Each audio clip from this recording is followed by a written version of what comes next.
그는 내 이름 바꾸셨네.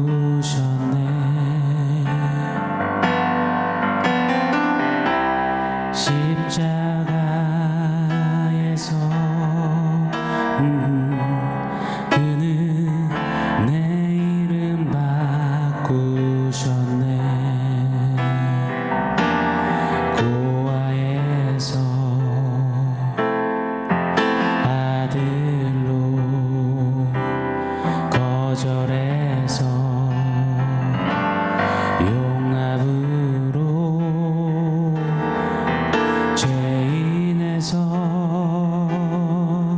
의인으로 바꾸어 주셨네. 저주에서 축복으로 원수에서 연인으로 장기에서 신부로 바꾸어 주셨네.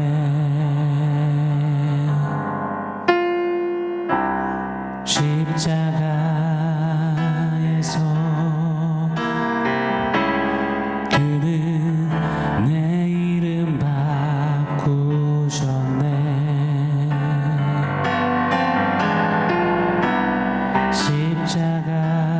십자가에서 그는 내 이름 바꾸셨네.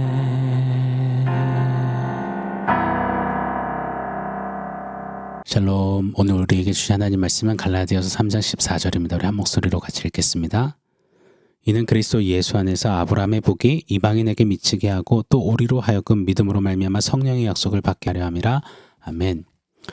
지난주 캄보디아 선교를 마치고 토요일 아침에 귀국을 했습니다. 다 마치고 집에 들어오니 아침 10시가 좀 넘더라고요. 참 피곤했습니다. 게다가 오른발에 염증도 있어서 조금 절룩거렸던 터라 이 몸이 천근만근이었습니다. 집에 도착했더니 저희 둘째 아들내미가 반갑게 맞아주더라고요. 너무 좋았습니다. 사실 캄보디아 선교 기간 때 저희 둘째 아들내미 생일이었거든요. 자기 생일에 아빠랑 누나가 캄보디아에 가 있으니 잠깐은 섭섭했지만 그래도 선교 여정이니 10분 이해를 해주었습니다. 많이 컸구나 싶었어요. 자, 그렇게 공항에서 집에 돌아왔는데 우리 아들내미가 아빠 날씨 좋은데 야구 캐치볼 해주라 그러더라고요. 사실 쉬고 싶었고 무엇보다 발이 아직 성하지 않은 터라 순간 멈칫했습니다. 그런데 생일도 못 챙겨줬고 해서 그냥 미안한 마음에 응 그러자 하고 약속을 했어요. 그러자 점심 먹은 후부터 저희 아들은 아빠 언제 나갈 거야 언제 갈 거야 계속 물어보더라고요. 그렇게 저는 발을 최대한 움직이지 않는 각도와 동선에서 거의 끌려가다시피 나가서 야구 글러브를 낀 채 아들과 야구 캐치볼을 했습니다. 그리고 오후에 완전 뻗었거든요. 너무 무리했다 싶었지만 제 안에 너무나도 선명하고 분명한 마음이 있었어요.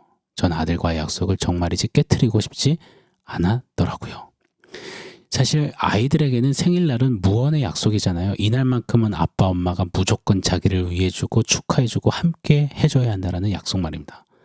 물론 선교 일정으로 부득이한 상황이었지만 그래도 그 무언의 약속을 잘 지켜주지 못한 미안함에 저는 캐치볼 약속은 꼭 지켜주고 싶었던 것 같습니다. 아들에게 아빠는 너와의 약속을 잘 지켜 소중히 여긴단다. 이거를 좀 전해주고 싶었던 마음이 제 안에 간절했던 것 같아요. 약속 그 한마디 그게 뭐라고요? 자, 그런데 약속이 참 힘이 셉니다. 성경을 보니까요.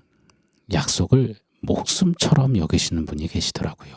바로 우리 하나님이십니다. 하나님께서는 약속의 하나님이세요. 다른 말로 언약의 하나님이십니다. 최초의 인간에게 범죄한 그들에게 하나님 약속하셨습니다. 창세기 3장에 여자의 후손을 통한 회복을 약조하셨죠. 3장 15절에 여자의 후손은 네 머리를 상하게 할 것이요 너는 그의 발꿈치를 상하게 할 것이라 사단에게 이리 소리치셨습니다. 여자의 후손이 누구십니까? 동정녀 마리에게서 태어나신 성육신하신 예수 그리스도시잖아요. 사탄은 십자가에서 그 십자가 나무에서 예수님의 발꿈치를 상하게 했지만, 죽어 장사 지내게 했지만, 그러나 예수 그리스도는 사망을 깨뜨리고 부활하사 사탄의 머리를 깨박살 내셨지요. 그래서 누가 그러더라고요. 지금 사탄은 머리가 박살난 채 몸만 움직이며 마지막 최후 발악을 하고 있다고요. 마치 잘린 도마뱀의 꼬리처럼. 이 도마뱀의 꼬리는 잘려나가도 꽤나 긴 시간을 꼬리가 홀로 막 움직여 다닌다고 하죠. 이처럼 최초의 복음, 다른 말로 원시 복음을 창세기 3장에서 약속하신 하나님께서는 창세기 12장에 아브라함에게 무작정 찾아오사 또 약속하시잖아요. 창세기 12장에 내가 너로 큰 민족을 이루고 복의 근원이 되게 할 것이며 너로 인하여 모든 민족이 복을 받게 될 것이다. 그렇게 아브라함을 통해 약속하신 대로 큰 민족을 이루게 하시고 이스라엘 민족 전체에게 또 약속하시고 중간중간에 모세에게 다윗 등등에게 약속하시고 약속하신 하나님께서는 이스라엘 백성들이 범죄하여 하나님의 약속을 다 망가뜨릴 때에도 우리가 요새 통독하고 있는 예레미야서에서 31장에 보면 그럼에도 불구하고 또 약속하시잖아요. 그 약속의 내용을 한번 제가 읽어드려 볼게요. 예레미야 31장 31절로 33절입니다. 여호와의 말씀이니라. 보라, 날이 이르리니 내가 이스라엘 집과 유다 집에 새 언약을 맺으리라. 이 언약은 내가 그들의 조상들의 손을 잡고 애굽 땅에서 인도하여 내던 날에 맺은 것과 같지 아니할 것은 내가 그들의 남편이 되어서도 그들이 내 언약을 깨뜨렸음이라. 여호와의 말씀이니라. 그러나 그날 후에 내가 이스라엘 집과 맺을 언약은 이러하니 곧 내가 나의 법을 그들의 속에 두며 그들의 마음에 기록하여 나는 그들의 하나님이 되고 그들은 내 백성이 될 것이라. 여호와의 말씀이니라. 아멘. 자, 무슨 뜻인가요? 이스라엘 백성들이 약속하신 그 하나님을 없이 여기고 하나님의 그 고귀한 약속을 발로 차버리고 깨뜨리고 짓이겨 버렸잖아요. 그렇다면 하나님 편에서는 이런 패렴치한 이들을 걷어차버리시고 그냥 끝내시면 되잖아요. 그런데 하나님은요, 창세기부터 약속하신 약속의 하나님이십니다. 언약에 신실하신 하나님이십니다. 그래서 이렇게 말씀하시는 거예요. 너희가 내가 준 약속을 깨뜨렸지만 내가 이제 절대로 다시는 깨지지 않도록 이젠 아예 너의 마음속에 내 약속을 새길 것이다. 이 약속대로 성령이 이제 우리 안에 내주하시잖아요. 우리에게 하나님의 약속을 아예 우리 마음판에 새기셨잖아요. 계속해서 그 약속을 우리 마음에 생각나게 하시고 깨닫게 하시고 그 약속의 은혜를 누리며 따르게 하시잖아요. 진짜로 성경을 쭉 읽노라면 묵상해 보노라면 하나님이 꼭 이런 말씀을 하시는 것 같아요. 난 약속은 반드시 지킨다. 난 약속 반드시 지켜. 한 줄 요약하겠습니다. 하나님은 약속의 하나님이시며 우리는 하나님의 약속의 은혜를 받은 자들입니다. 할렐루야. 부족한 일기 아빠도 아들과 약속 지키겠다고 쩔뚝거리는 발로 캐치발을 하는데요. 하물며요. 우리 하나님 아버지는 자녀인 우리에게 하신 약속은 죽음도 불사하고 지키시고 이루시고 신실하신 그런 하나님이십니다. 자, 오늘 본문이 그 이야기를 하는 거예요. 14절이죠. 한 번 더 읽어드리겠습니다. 이는 그리스도 예수 안에서 아브라함의 복이 이방인에게 미치게 하고 또 우리로 하여금 믿음으로 말미암아 성령의 약속을 받게 하려 함이라. 아멘. 아브라함에게 주신 약속의 복을 그리스도 밖에 있었던 이방인 같던 우리도 이제 믿음으로 말미암아 그 약속을 누리게 되었다 선언하십니다. 어떻게요? 율법 아래 그 저주를 예수께서 다 가져가시고 우리를 속량해 주셨기 때문에요. 이것을 오늘 본문은 성령의 약속으로 표현하시는 겁니다. 우리 안에 거하사 계속해서 그 하나님의 약속으로 신실하게 이끄시는 성령의 약속 말입니다.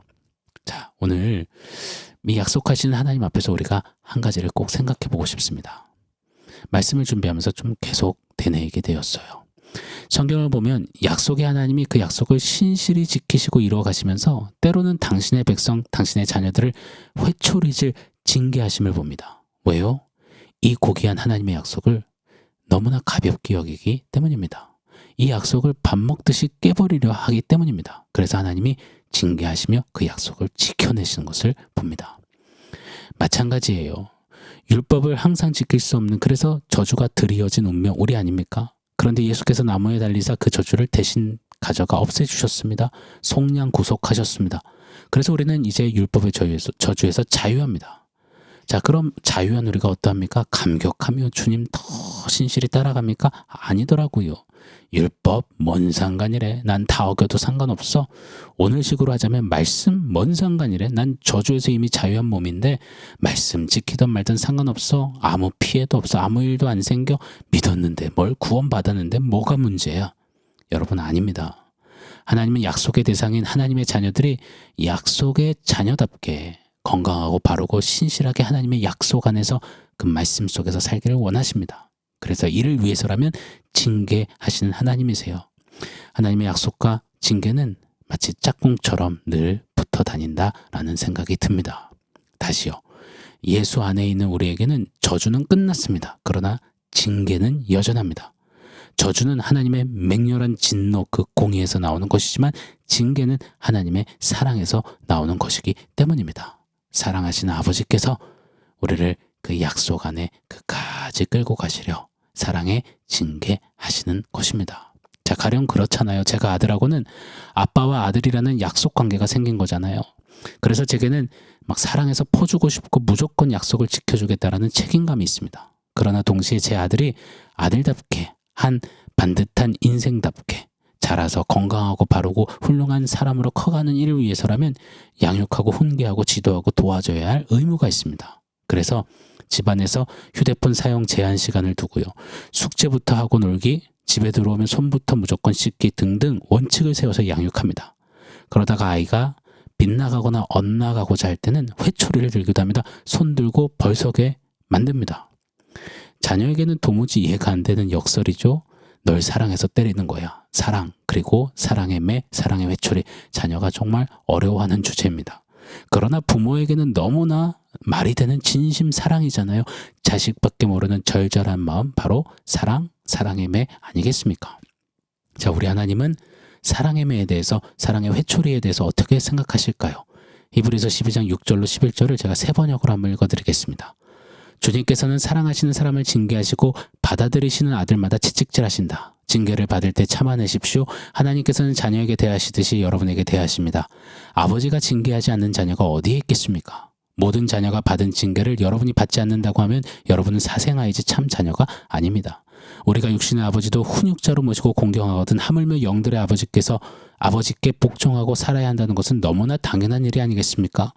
육신의 아버지는 잠시 동안 자기들의 생각대로 우리를 징계하였지만 하나님께서는 우리를 자기의 거룩하심에 참여하게 하시려고 우리에게 유익이 되도록 징계하십니다. 아멘. 하나님께서도 사랑하시는 자녀에게 사랑의 회초리를 드십니다. 이게 자녀됨의 증거라 하세요. 이게 약속 안에 있는 자녀의 특권이라 하시는 겁니다. 우리를 하나님의 약속 안에서 거룩에 참여케 하시려고, 거룩함으로 영원히 살게 하시려고, 영원한 유익을 주시려고 징계하시는 사랑의 매를 드시는 약속의 하나님이십니다. 사랑하는 여러분, 우리는 율법의 저주에서 자유합니다. 그러나 우리는 하나님의 귀한 약속의 이 말씀에 아름답게 매여 있습니다. 오직 주의 사랑에 매여 있는 자, 그게 저와 여러분입니다. 그러니 그리스도께서 나무에 달리사 우리에게 이루신 그 자유함으로 하나님의 말씀을 지켜 순종하는 그런 좀 자녀다움이 있길 바라요. 우리 안에 내주하시는 성령의 이끄심을 잘 따라가는 그런 교회다움이 있기를 바랍니다. 이것이 율법이 아닌 믿음으로 구원함을 받은 우리네 신앙길 믿음 여정의 내용이 되어야 한다 믿습니다. 자, 오늘 원포인트 세워보겠습니다. 손가락 걸기라고 지어봤습니다. 아들내미의 그 작은 새끼손가락에 손가락 걸기를 하면 아주 작은 액션 같지만 엄청나게 큰 약속이 됩니다. 무조건 지켜야 하는 아주 큰 약조 말입니다. 이 손가락 걸기는 너무도 힘이 센 것 같아요. 새끼손가락 거는 풍습은 일본 사무라이 시대에 사랑하는 남녀가 사랑을 약조하면서 여인이 새끼손가락을 걸겠다. 이 새끼손가락을 잘라서 이 사랑을 영원히 약조하겠다며 그렇게 건넨 데서 유래가 되었다고 하죠. 좀 섬뜩하긴 하지만 이처럼 절대 변하지 않는 약속의 뜻이 새끼손가락 거는 거라고 합니다. 자, 하나님께서는 손가락 걸기를 하셨고 지키셨고 앞으로도 끝까지 지키신다라는 생각이 들었습니다. 하나님의 새끼손가락 걸기가 뭘까요? 바로 예수 십자가 아닐까요? 창세기부터 계시록까지 하나님께서는 내내 예수 그려내시고 십자가 구속을 드러내시며 십자가 예수 복음으로 우리에게 손가락 걸기를 하셨습니다. 내 약속 반드시 지킨다 하시면서요. 오늘 특별히 하나님과 내가 손가락 걸기 그 약속하는 그 장면을 한번 떠올려 보며 감히 도무지 헤아릴 수 없는 그 은혜 속에 그 약속을 받아 누렸다면 그 부요함과 감사와 감격으로 오늘 한날 좀 주님 앞에 서보면 좋겠습니다. 그런 은혜가 저와 여러분에게 있기를 바랍니다. 아멘. 사랑하는 성도 여러분, 오늘 주신 말씀 기억하면서 원포인트 기억하면서 함께 결단하며 기도하겠습니다.